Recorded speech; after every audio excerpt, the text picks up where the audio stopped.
Hello, Darren here from Tier MEDALS. We're looking forward to bringing you more episodes with the recipients of the UK's top military honours, with a new series coming soon. In the meantime, we've been learning about the history behind those Gallantry awards from medal expert Mark Smith. Last time, we heard stories of the pilots awarded DFCs from the Battle of Britain in 1940. That same year, a new medal was instituted, the George Cross. It's Britain's highest civil honour, and equal in stature to the Victoria Cross, which causes some confusion. Luckily, Mark has the perfect example to explain the subtle differences. World War II brings war to the civilian population, and there is a need for two reasons. One, because people are performing acts of bravery, but also for morale, because we have to be seen to be fighting back, and brave people need recognising. Now, for civilians, there really is a very strange set of medals. They were first instituted by Prince Albert, and they are called the Albert Medals. There's one for sea and one for land, blue and a red ribbon. They are very high awards, and they were used for train crashes and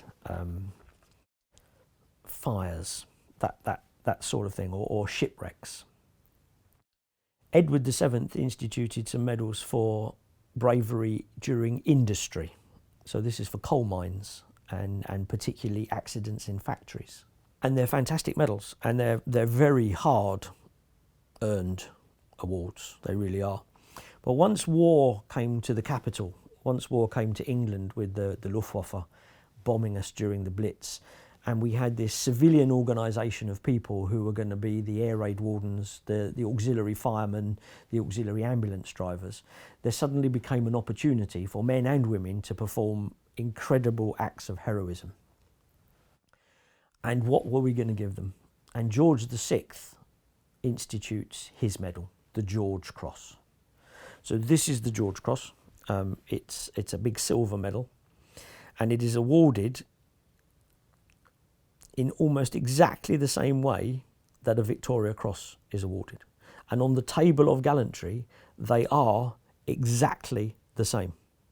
There is no difference between these two awards. The only difference is that the Victoria Cross is awarded in the face of the enemy, and the George Cross, for the same amount of bravery, is awarded for an act, but not in the face of the enemy.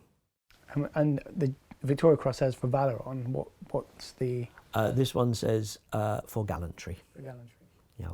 Now, the Victoria Cross can be awarded to civilians, and indeed civilians have won it. One thinks of people who were civilian civil servants in India during the Indian Mutiny who found themselves at the siege of Lucknow.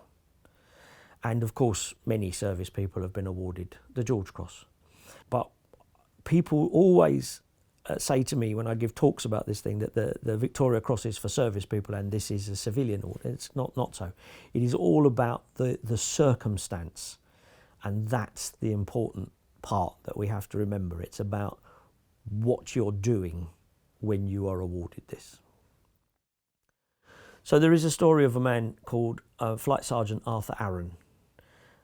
He was on a pilot on a bombing mission to Milan in Italy, and they were attacked as they came across the target. The navigator was killed, the wireless operator was injured, the wireless set was put out of action.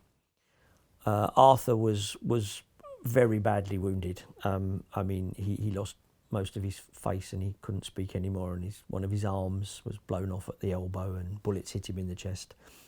The aircraft was badly damaged, one of the engines stopped. The flight engineer started to fly the aircraft, and they put Arthur on the rest bed and got to the point where they were going to give him morphine, and he couldn't speak, but he wrote on a piece of paper, "Don't give me any morphine because you're going to need me to land this thing." So they dropped the bombs, and instead of flying home, because it wouldn't get home, they actually flew down the coast of Italy, because they could see it, towards Sicily.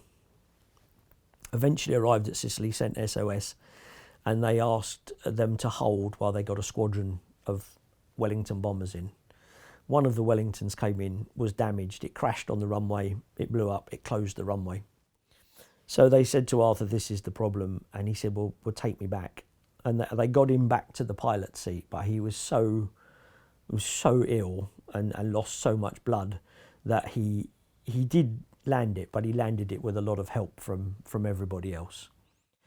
Got the thing down, switched off the petrol, switched off his magnetos, got his engine stopped, and died, basically.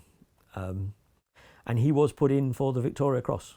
But the problem is that the aircraft that shot at them that night was an aircraft from their own squadron.